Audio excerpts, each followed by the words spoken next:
Welcome back to the Backyard Professor Chess videos. I'm going to share some of our Backyard Professor fan club chess games.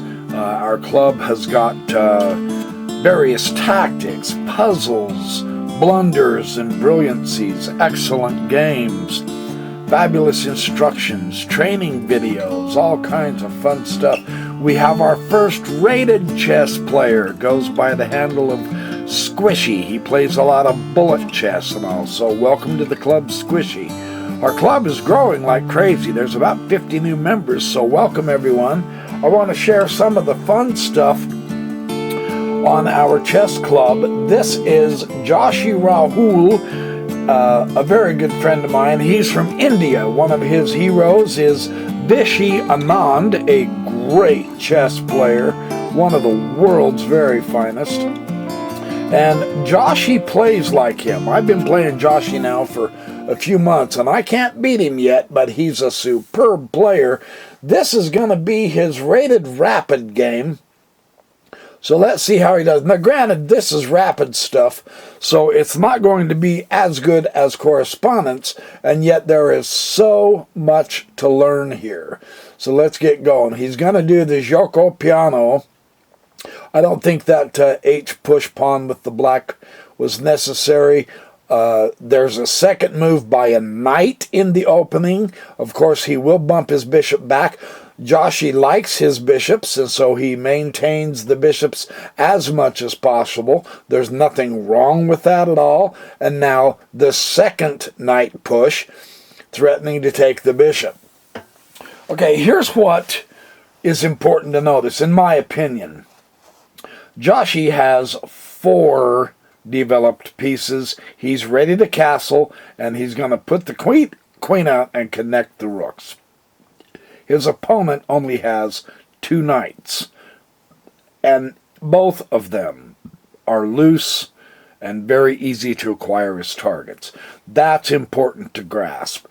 Because of the way he's developed, Joshi is going to be able to do good tactics. Oh, I hope I have a sneezing fit. I've been outside in the swing this morning.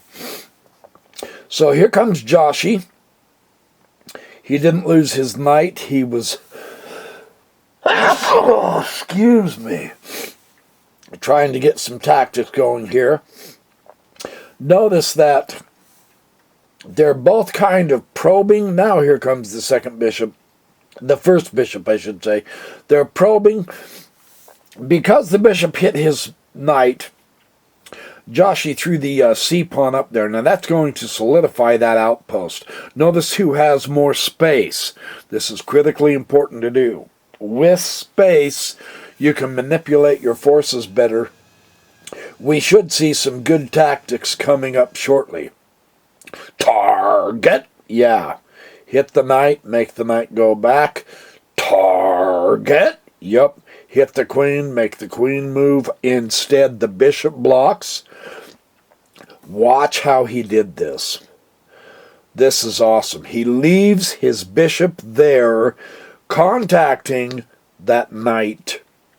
And he takes with his knight from that magnificent outpost. That's excellent. Target.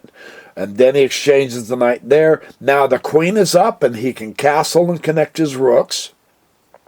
Very good. His opponent has to put his knight back, which gives Joshi a further lead in development. Now, when you get a lead in development, it's easier for you to find and use tactics. And what I want to show you really good and emphasize is a beautiful maneuver Joshi does. He saves his bishop. Knight chasing his bishop target. He saves his bishop. Pawn chasing his bishop target. And he keeps his bishop. Now that's interesting. So there was a lot of bishop moves there, but he is already fully developed. So that's okay. He wants to keep the bishop pair because his opponent does not have the bishop pair. Finally, the queen coming up. There's the move I was waiting for right there. This Jeremy Silman, in his 4th edition of the Reassess Your Chess, his his last final book. I hope not final, but his latest one. Says this is called the Step Back Boogie. And it is, now the knight is perfectly developed here. That's the key. It's developed, but it's not doing a lot. The outpost is up on D5. He can't get to there from here. And yet that is the target for the knight. He's seeking to improve every one of his pieces. Yeah? So, whoops, sorry, I'm going backwards. So he rearranges. That is critically important to recognize. Not only improving his position, improving his space with the pawn pushes, but rearranging his pieces so that he's stronger. Look at that. Hitting directly in the center, opening up the center a little bit, and acquiring targets. Check, not a big deal. His knight is cut. Now, this is what is so helpful to show you. He has rearranged his pieces. Now he hits a target. He does a little bit of change down. Check. Get the rook out. And now watch. Target with the knight on a new square, a more useful square. Here comes the rook with the open file. This is really cool because we get to see the fabulous coordination that rooks and knights and queens can have. Okay, now the rook is going to come and challenge the file. Look, target. Now this maneuver, realize that the knight is well covered, but the king is the only one protecting that rook, but the queen is contacting that rook. So what Joshi does so beautifully here is he goes check. Look at the coordination of the rook and the knight on that file. That's fabulous. The king has to move away, and blam, the queen gets the rook for free. It's not an exchange, it's stealing a rook. That's called deflecting the defender. He did that beautifully. Isn't that awesome? Check, and now he comes back and he says, hey, let's swap queens. I'm a piece ahead. He said, nothing doing. I'm not going to do that. Target again. Look at that knight. He's moving all throughout the center because Joshi rearranged him. Now, here it begins to look like Joshi's king is starting to get attacked. Does he freak out and start worrying about responding to that? No, he does not. Remember, you have the rook on the open file, and you've got a free piece up there. It's a loose hanging. Why fight with one piece, the queen, when you can fight with two, the queen and the rook? And notice the alignment. Straight across from that queen and rook is that king. Now it looks like Joshi is in real trouble.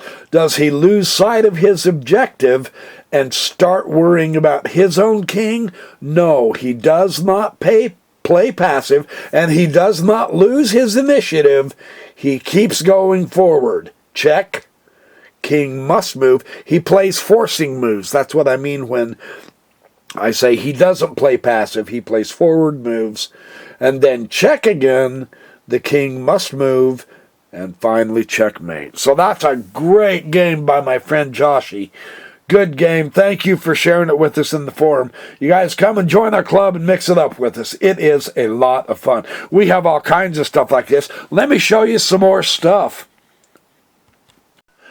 Joshi was kind enough to share another one of his games with us on our forum in our chess club on Lee Chess, the BYP fan club. He is playing the white again. This is a rated Blitz game, so this one's a little faster, but notice how he adheres to good chess principles that I've been talking about for years. You can do this even speedily if you have a good brain like Joshi. I don't, but I'm working on it. Here he goes for the Gioco Piano instead of the Ruy Lopez. The Ruy Lopez, he would have pushed the bishop one more, as we all know.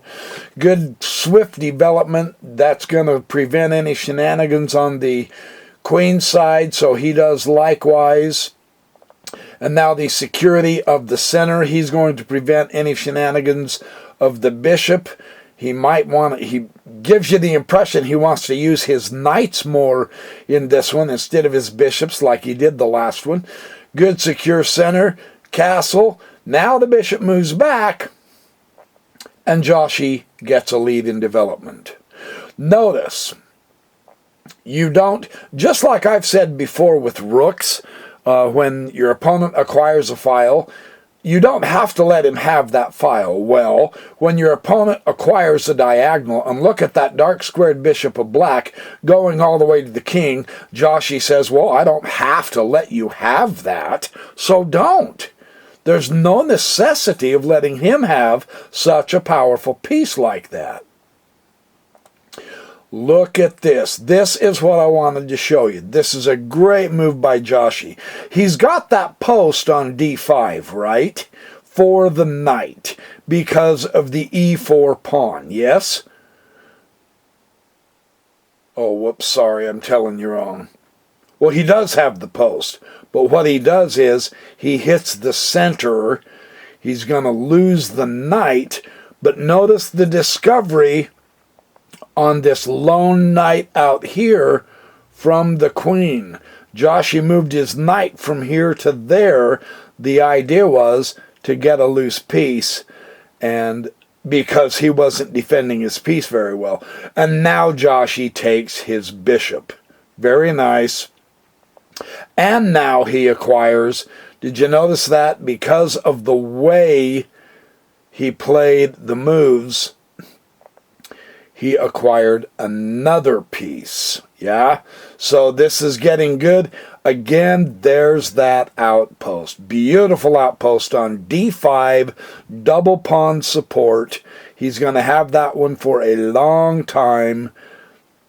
It's going to be very useful. Look how he's... Now, on this one, there's nothing wrong. His queen is hit. There's nothing wrong in bringing her back to her home square for this reason that now his knight is attacked, but look at where she goes now. Straight in the heart of the center. And yes, the outpost knight is hit, but by the queen coming up to here, look at that rook acquisition coming up.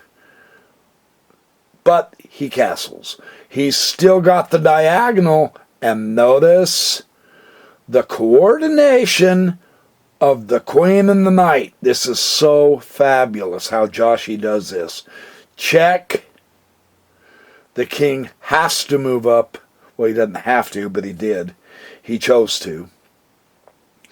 Double check. Knight check. Queen over here check. He's got that diagonal, see?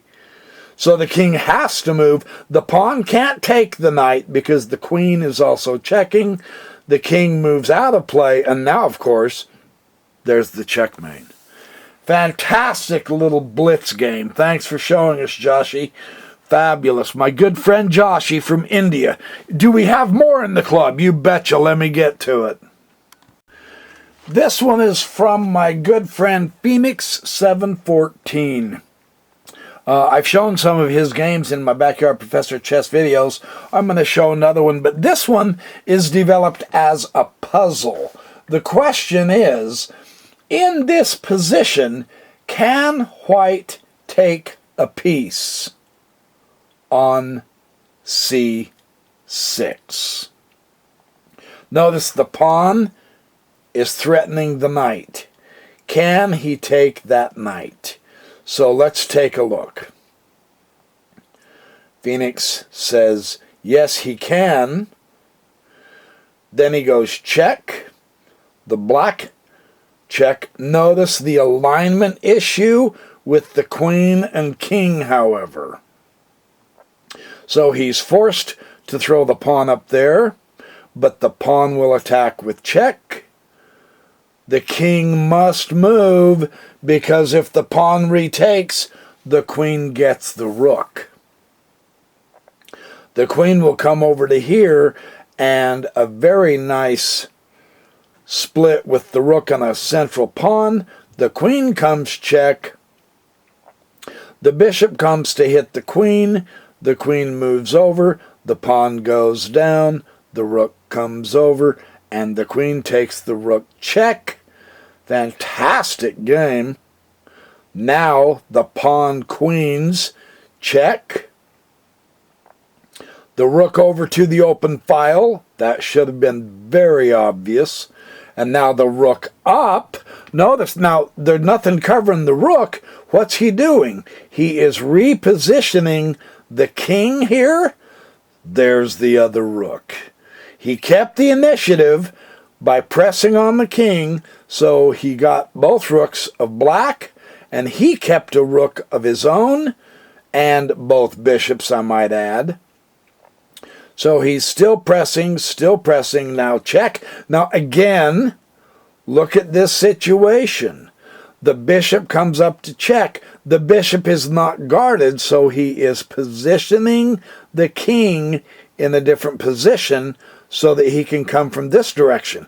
Because remember, he's got another rook here that he's going to want to get into play. And that is the reason why white was justified. The puzzle was white justified on taking the piece on c6? And the answer is yes, because it's a one end game. So it's fun little puzzles like that that we have in our club that makes this such a delight. I've got more. Don't go away. Here is another puzzle by our good friend Phoenix. The question is, it is white to move.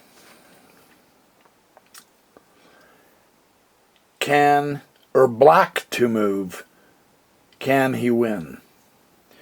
Can black pull this one off? Because it doesn't look like he's going to have a chance with all of those white pawns. This is really kind of a cool little puzzle. Watch how this is solved. I think I have to go down a frame. Yeah, I do. This is just showing us the puzzle. Give us a chance to look at what can black do to win this game. It's a really interesting situation here. He can go rook down check. The only forcing move black has that works, and he finds it. Sacrifice the rook. The king must take, and now black queens. That's a really cool puzzle. Not only just black queen, but he takes the rook if the rook doesn't move next. Quite fun, that. Got some more for you. And this one is just mind-boggling. This is so spectacular it's hard to grasp. Now the question is, it's white to move, right? Can white pull off a win? Black queen's next move. Watch this. This is so spectacular. You're seeing that right. That's no joke. The rook goes right next to the king. Sacrifice of a rook. And now check to the king. The king takes the pawn. And now he can win. Because he's got 3 pawns to 1 on the one side. Whether black queens or not, or pushes his A pawn, white is going to win this. That is one of the most spectacular things I have ever seen. Again, from my good friend Phoenix. So he's kind of our puzzle king in the group, and he is very good. He's got some great stuff to show us. So I've got more. Another one from Phoenix. How do you storm a castled position? You've got rooks on the double file. You've got a queen on the C1, H6 diagonal heading right toward the king. You've got a black bishop on the B3, but it's not doing a lot. The queen is defending pretty good. You've got a great knight outpost up there on D5. How do you storm this guy? He's not exactly a lone king. Let's watch the magic. sacrifice the rook. Take out the knight, which is a defender. You're on a double file. Sacrifice the rook, and now bring your knight out. Well, he pushes g5, which is a decent maneuver, but he lost his bishop. A defense move. Now he's going to acquire the file, also giving his room to his king to maneuver. So look at the coordination of the rook and the knight here. Hit the target. The king has to open up, attack the fortress here using all the pieces you can, the pawn, the knight, the rook, the queen. Queen up, look at that diagonal from c3 to h7. That's a beautiful diagonal because notice the knight that is covered by that rook also covers the h7 square. Very important to see that. Blam, bring your queen in, check. So the king comes back. Is the attack over? No. Queen can take h6, check. Did the king escape? No, because you have a rook on an open file. Check. Right? Are you following me? This is really well done by Phoenix. So the king flees to safety. Yes? No. Now you have the fantastic knight fork of king and queen. That is a nifty little piece of chess instruction on how to storm a castled king. The way the pieces coordinated, the rook on the files with the queen using the diagonals and the knight coordinating with the rook, that's quite instructive. I've got a lot more for you. Hang on. This little jewel of a game is by my good friend Odoker, who is just an absolute animal on the chessboard. Odoker tells me that one of the keys to his chess is active pieces. So let's take a look. We're in the Gioco piano. Instantly, I want you to see this. Odoker does not mess around. The weakest square, of course, in the opening for black is the f7. It's the f2 for white. In the Gioco piano, you have the chance to take that. Yes, it's a bishop sacrifice. He is not messing around. Let's go check. And now black cannot castle. Now observe. The knight can come to here and check. But why there when you can take the central pawn? And that's exactly how Odoker plays it. Active pieces can... Now look. He is 2 pieces down. You would think this guy is a complete amateur rookie. Watch how Odoker plays this. Is that not beautiful? Queen up, check, and he's got the fort to the knight. Now the knight can cover, but the bishop can't. But before you take the bishop, check. This is important because he is positioning the king so that he can continue keeping his initiative. Active pieces, Odoker tells me. Let's watch. Okay.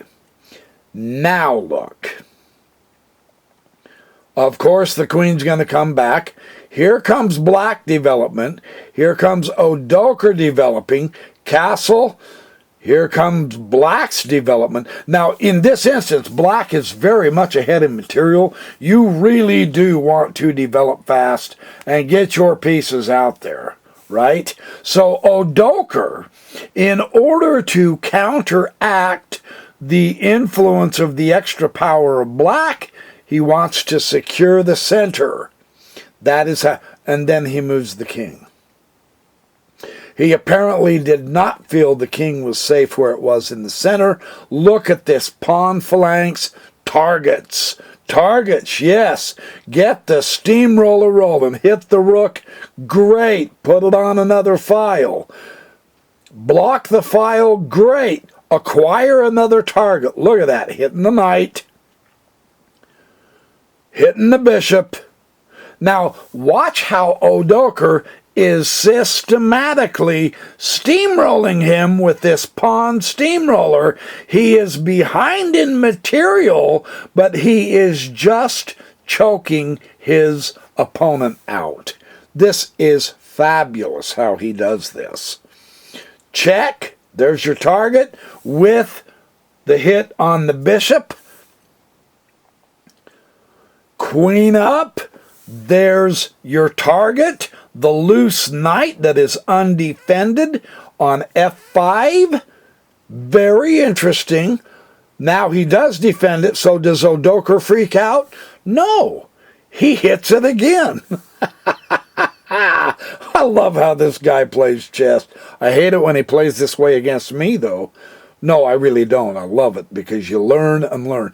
Look at the position. Odoker is playing active. Now, he mentioned activity, active pieces. This is one very good example. Does he bring the queen back into safety? No, he puts her there. 7th rank. Nice. Now, the queen will challenge. You don't want to swap queens because you're down material. But notice how it affects, did you see that? Notice where it puts the queen. Watch. This is subtle. Odoker comes to here. The queen moves up. Notice the knight, if the knight can come to there, can hit the queen. So you bring the queen back. He brings the knight up for him, and he exchanges the knight. That's fabulous. Now the queen comes forward, the knight comes back, the rook hits the queen. What do? You back down, of course. You can't fight that rook yet. Active pieces. The bishop's not doing a lot down here. His rooks aren't in the game yet. Activate them. Bring it to the diagonal. Look at the skewer of the queen and the rook. All he has to do is put that knight somewhere, and he's got a queen. Take the bishop, perhaps. So his opponent has to see this, which he does. Good eye on the opponent, but you still got the rook. So, not only do you hit the rook with the bishop, but that blasted knight is so active that he forks the rook and the queen. I mean, that's beautiful. And here black resigns. So that's an excellent sample from my good friend Odoker. He is our tournament organizer in the club, by the way. He's doing a very good job. There's a Swiss tournament on Sunday. I wish I could do it, but I can't. But he will be putting together many tournaments. He's doing a very good job. We love having him in the club. So there's the sample from Odoker. Let's show you some more fun. This is another one by our good friend Phoenix. It looks like this is the Phoenix Odoker show. Now, we have hundreds of different players who are sharing materials. These guys are sharing theirs. I'll get to some others shortly. Here, we want to know in this position, white to move, and he wins. Can you see the winning line? Now, he's trying to, obviously, kingside attack. The knight on g5 is always a deadly place for a knight in a kingside attack.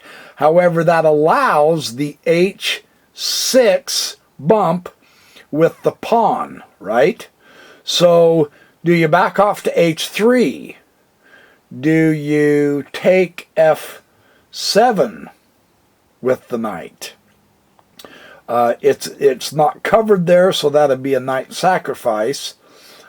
Taking e6 would hit the queen, but you would just lose the knight to f7, or even worse, the bishop would take it, right? And then you've got a hit on your queen. So how do you crack open this kingside? Let's let Phoenix show us Blam! Sacrifice the rook. Remember one thing. Watch the coordination of the queen, the knight, and the rook. The queen and the knight is one of the deadliest combinations in attack because you have all of the chess moves covered with queen and knight. Now the queen comes attacking in the center. He's trying to do the best he can because Phoenix, is hitting the king side. But look at this. Check. And you go, wait a minute. He's not even defended. But notice how it puts the king on a different square. Phoenix is positioning the king, right? So now, check. So, of course, the king has to bump back to g8. And now, not h7, the king can scurry away, but queen takes f7 check and put him back on the h-file. Now, come up to the h-file, go check. And now go check. He's eliminated the f-pawn. That was the importance of that maneuver. Now he can come up the h-file and go check. And now eliminate the other pawn. Notice how he has eliminated the kingside cover with that maneuver between the queen and the knight. That is a cool thing to see. And now checkmate. Look at that. Queen and knight, a deadly combination. You got to move around a little bit, but that's a great puzzle. Thanks again, Phoenix, one of our heroes in our club. All of them are heroes as far as I'm concerned. And my good friend Merlin was nice enough to post one of my recent wins I had against Zack the Lion. Now, I've been playing Zack the Lion for a while, and he has won more than I have, but I'm kind of catching him. This is one of those games where we play hardcore to the hilt. I'm going to do the Queen Gambit, and he is not messing around. He's going to fianchetto that bishop eventually. Not yet. He wants to put the pin on. Okay, here, what I want to do is an exchange variation, but it's not really. In the exchange variation, the e-pawn has been bumped, but I'm going to go ahead and take this pawn anyway because this position helps white, as we will see. Now, he goes ahead and takes the knight anyway, and I take it with the knight pawn because that gives me the g-file. Yes, for the rook. Here comes his knight. I'm going to secure the center. I want a very strong center here because he's going to fianchetto that bishop. He's going to try to slice completely through the center, and now the beginning of the fun. I have a tactic. Always watch when those knights come bombing in on your fourth rank because you can jump the queen, go check, and nab a piece. Now, he did this wrong. He should have just moved the knight back. That would have covered. So I ended up acquiring a piece, which is nice. So now I'm a piece up, and I have a very strong center. Of course, it's going to be attacked. However, the king did not have to move yet. So I get to develop here with tempo. The bishop up, check. And he can't block the bishop, therefore the king has to move. He loses the right to castle, which is going to mean that his kingside rook is going to have a very hard time getting into this game. That's one of the keys that I was noticing here. So, I further take dominance over the center. Yes? I also have the bishop pair. This is important. I own the center, and I have the bishop pair. The knight exchanges, and now I've got double pawns, and so of course his queen's going to come into the game. That's a free target for the queen, yes. At this point, because I didn't play it as good as most do. I have my other pawn covered with my queen, though, so I'm okay. From his fianchettoed bishop, right? Bring my bishop in to cover the pawn twice, because his queen is here. Now watch. I want you to see something. What does his queen do? Okay, I want to show you this again. I have a better development. He needs to bring in more pieces. Instead, he is pursuing this attack with one single piece. Granted, she is the strongest piece, and she has a target. That's true, but I have the bishop pair. This is important. I also have a chance to grab the file. Now he grabs the file, and I'm thinking, you know what? There's some back rank threats here. I might have a back rank checkmate. This is one of those games where things just showed up. I saw stuff here. I wish I could play like this all the time. My vision is sort of starting to come back now that I'm getting back into chess. Notice what happens here. He's coordinating well. Don't kid yourself. Zach the Lion's a great little chess player. The bishop, rook. Now you know why he put the rook on the d file, hitting the pawn, of course, but it coordinates with his fianchettoed bishop, so they're coordinating. And they're coming into a good attack.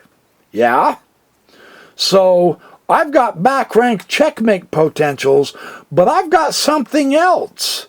He gave up one of the defenders of the king, and I have potential back rank checkmating issues. But he gave up one of the defenders of the king. So, it's time for a sacrifice.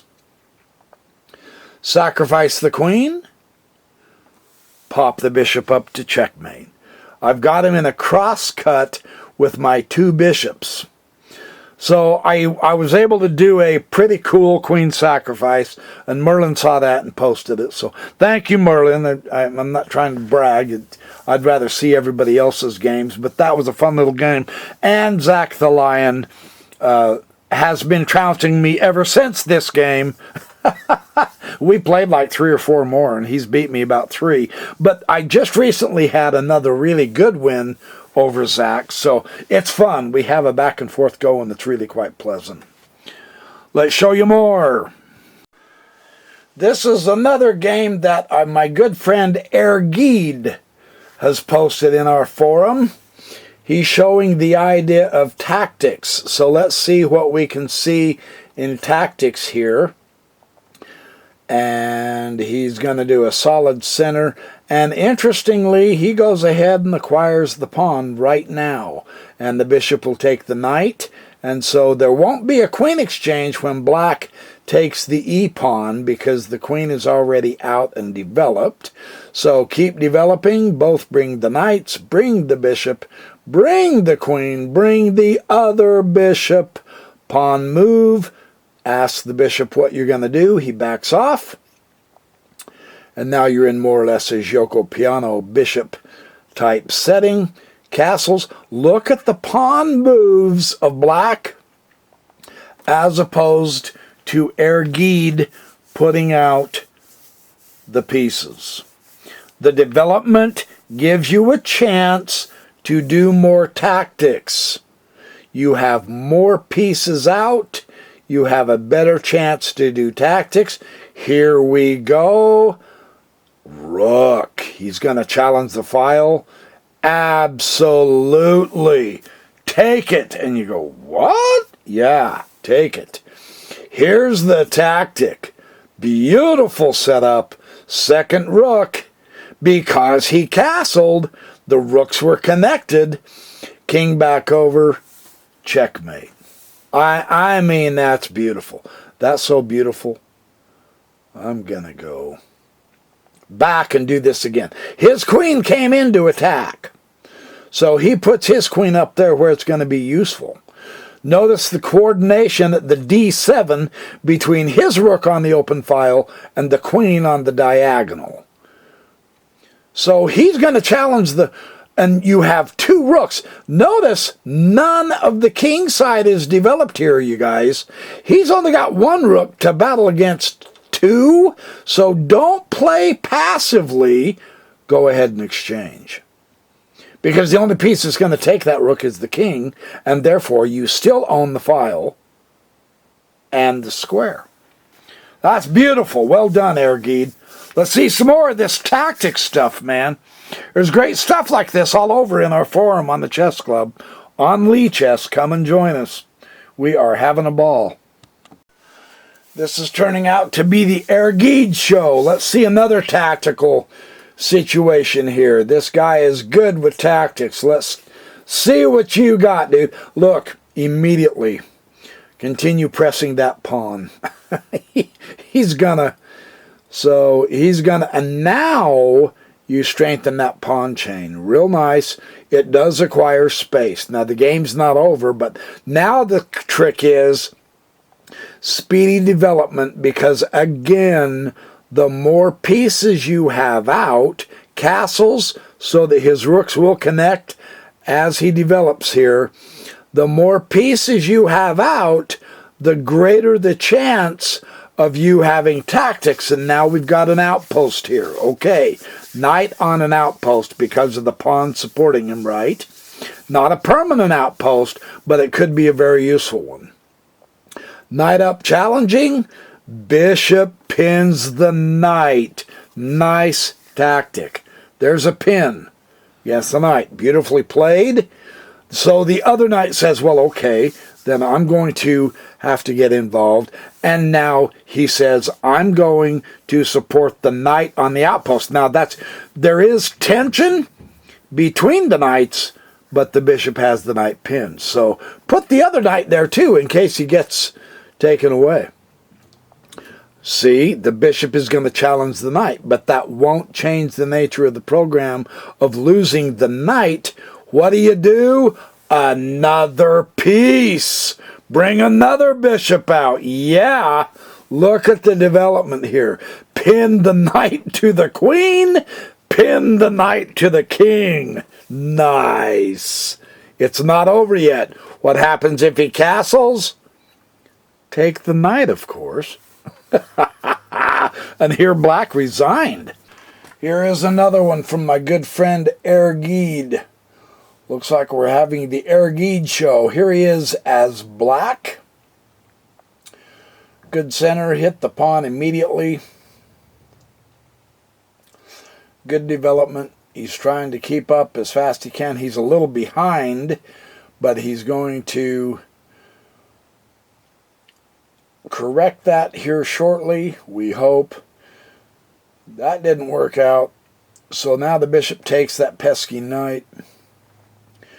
Queen and rook alignment on the D. He has to be careful here. Now his queen is exposed, and he decides, let's swap queens. No. Ooh, bad move. So he jumps in to go check. Now watch what he does here. This is really interesting. He's in trouble here, right? No. Move out of check. Ooh, nice move on his opponent's part. Move out of check again. Notice how his bishop is protecting that G pawn. That's really important. Check. And now the knight goes back out. Bring the other bishop in. Yeah, you need more power here. Check. Nice move there, because his light squared bishop is hanging, yeah? So check, and then drop the bishop out of danger. That was beautiful how he did that, because he doesn't want to lose the dark squared bishop, the defender of the G, with the knight, the bishop, and the queen here. So look how he got out of this. First, the check. then move out. Now that was well played. That was nice. Now his knight's coming in, annihilating his center. So don't give up. Use the bishop. Look at the rook bishop coordination here. This is very well done. Yeah. Check again. Look at the... wow. Tactics everywhere here, man. Now that the knight has the king and the rook hit, now you take it, right? So the queen moved over here, which was a mistake, so he got an extra piece.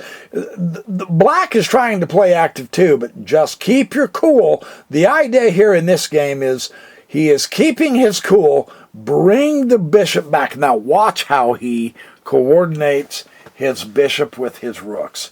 His bishops with his rooks. This is fantastic. He takes turns tag teaming. I love how he does this. So his rook drops back. Bishop. Supporting that pawn, absolutely. Is there a way through? Unfortunately, he gave him the rook, right? So he got the rook. So here comes the knight. Here comes his other rook. How do you get to that king with rooks and bishops? Let's let Ergide show us. Notice the queen on the side there has become completely inactive, and white realizes, oh, wait a minute, the rook could do a back rank checkmate, so I have to give myself an opening. Bring this bishop back. It's supported, right? Knight up. Drop this bishop down.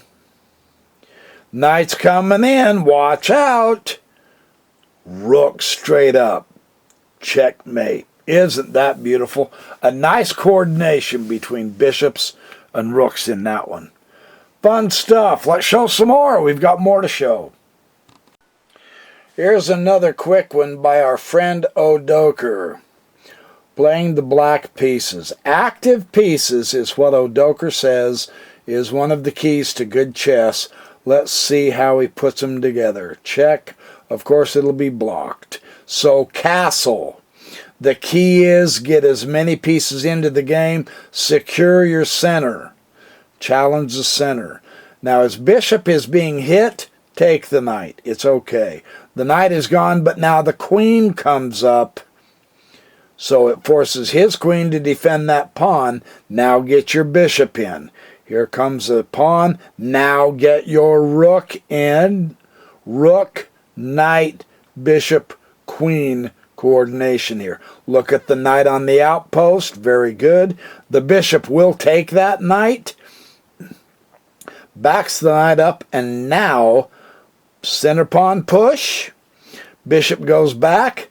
Take the pawn. He's opening the position up. Notice that. Because he opens the position up, look at that beautiful pin, right? That pawn can't retake the rook, or the knight, because of Odie's rook, right? So the queen takes the pawn instead, and look at this. The alignment problem of the queen, the king, and the rook. White solves the problem, or so he thought. He made the move and then he resigned because now the rook can simply take the bishop.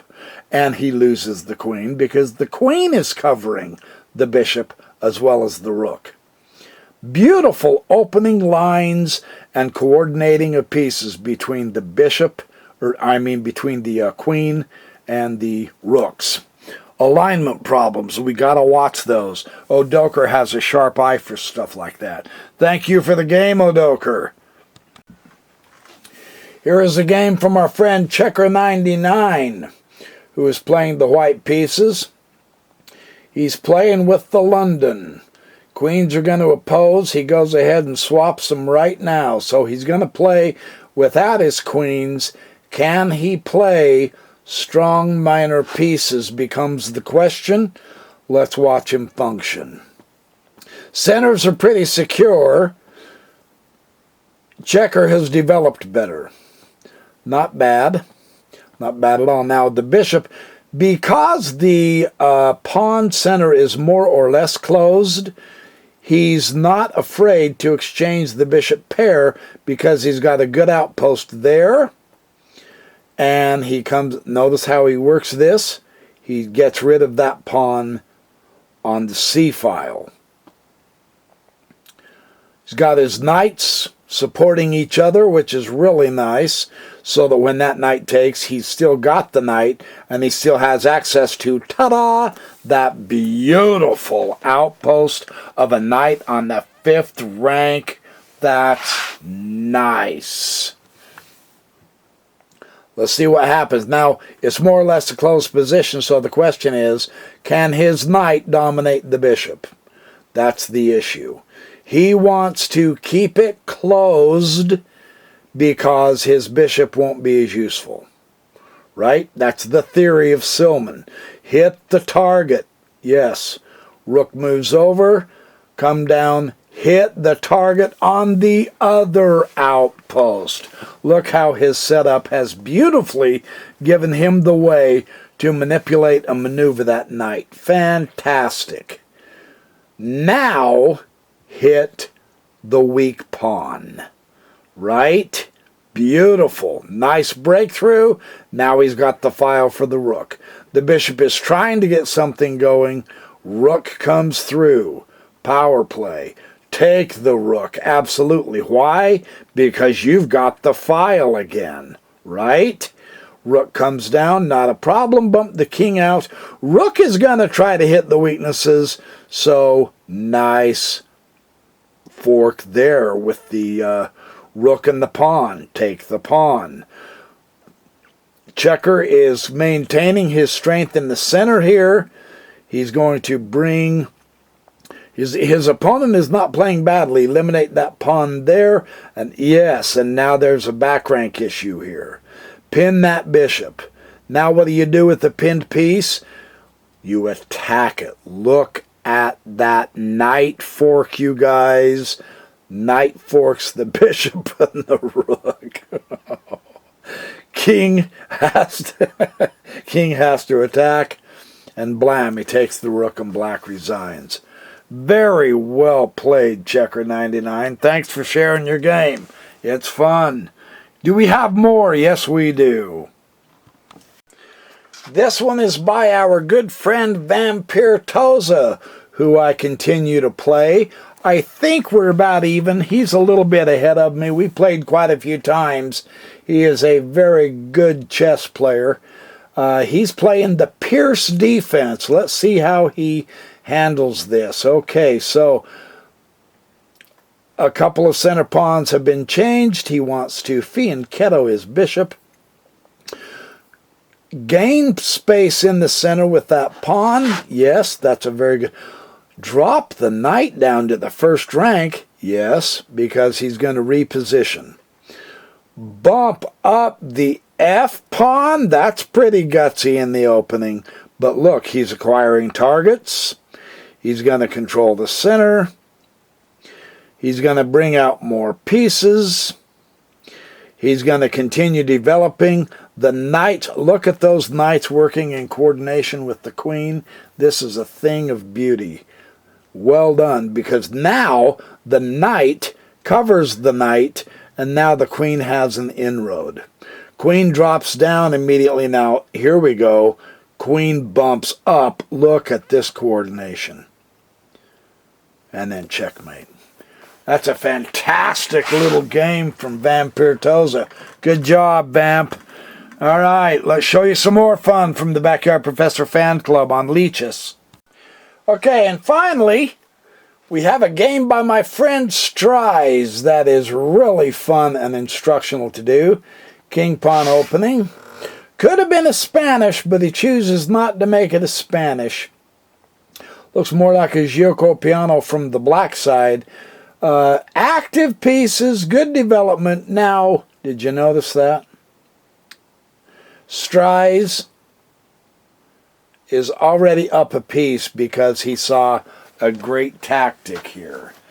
By active play, instead of passively just developing blasé like the queen knight or the light squared bishop, there's a tactic here that he can do a discovered attack on black's bishop with his own bishop.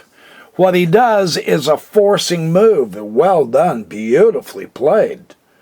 The knight takes the knight, threatening the queen, so that must be addressed. And the only piece to do that is the pawn, and then he picks up the bishop. That's a beautiful little tactic. Nice to remember. Bishop out, gonna fianchetto. The bishop that's not even there. He's trying to prepare for the c4 push, of course. Queen in the center, dominating the center. Here comes the knight. He's trying to speedily develop, which is a good thing. Gonna take the knight. And so, did you notice this? Okay, another little subtle idea here. It's not just an exchange of the knights, because the queen is there, so that the e4 is hit twice, but it's only protected once. So, whoops, sorry, I hit the back button. By taking the knight, he also picks up a pawn. And not just any pawn, but a central pawn. Nice little tactic. Very good. Queen becomes a target. Just bump her down. No, he doesn't want to exchange right now. No way, no how, because he's so far behind in material. Stries is clobbering him. Notice Stries has now the open file also. And notice how Stries now brings out his extra material. The queen is going to come and attack. Does Stries freak out? No. He continues to dominate with those powerful bishops. And now he pushes that pawn. That pawn can become very dangerous. And now the file is going to be opposed. Hit the target. Push the pawn. Cover it with the rook. Very nicely done. Queen over. Queen check. Blam. Take it. The queen has to come down and then take it. Because you're on the open file, remember. A passed pawn on an open file with the rook back in it. Yeah, the king will take the queen. He got a rook there. Actually, he got both rooks there. Because you take the rook, it's no problem. Sacrifice the queen because you're going to get a queen the next move. So that was a beautiful, nice tactics by Stries. Well played. So these are some of the ideas, the puzzles, the fun and games. Yeah, it's all fun and games until someone loses. In the Backyard Professor Fan Club on Leeches, it's a lot of fun to come in and wrestle with these guys, talk to them. They're more than willing to help us figure out conundrums. We analyze each other's games. We see, well, where's our weakness? Where's our strength? How did we do this wrong? What could we have done different and better, etc.? It's a boatload of fun. Welcome to all our new members once again. This has been the Backyard Professor Chess Videos production, brought to you by the Backyard Professor. Okay, you guys, I will catch up to you in the next chess video.